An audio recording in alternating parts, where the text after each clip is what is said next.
С пеленок мать ингушка учит сына, достойным, смелым быть ему велит. И знает сын, что быть ему джигитом, что трусость мать седая не простит. И учит мать, счастливый зла не держит, бездельник всех вокруг себя винит.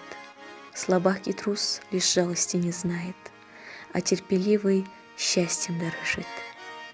Глупец, что знает, всем всегда расскажет. Мудрец свой ум, как золото, хранит. Ингуш, рожденный быть всегда достойным, имея власть, он кровника простит. Есть кодекс чести моего народа, который с кровью смешан на века, спокойно шли на смерть ради свободы. Свобода ингушу всегда ценна.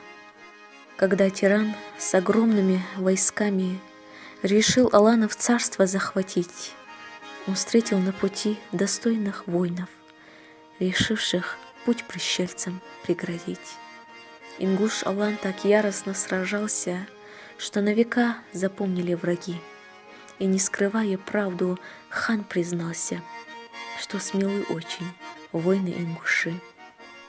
Война после падения Магаса, столицы государства моего, продолжилась уже в горах Кавказа, где враг не смог нам сделать ничего. Война шла 20 лет в родном ущелье.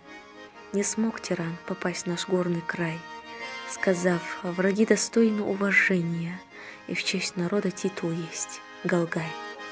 Ушли тираны из родного края, Аланов царство взять ведь не смогли. Когда-то имя наше было Асы, Аланы, Нахи, Галгай, ингуши. Алга, как много смысла в этом слове.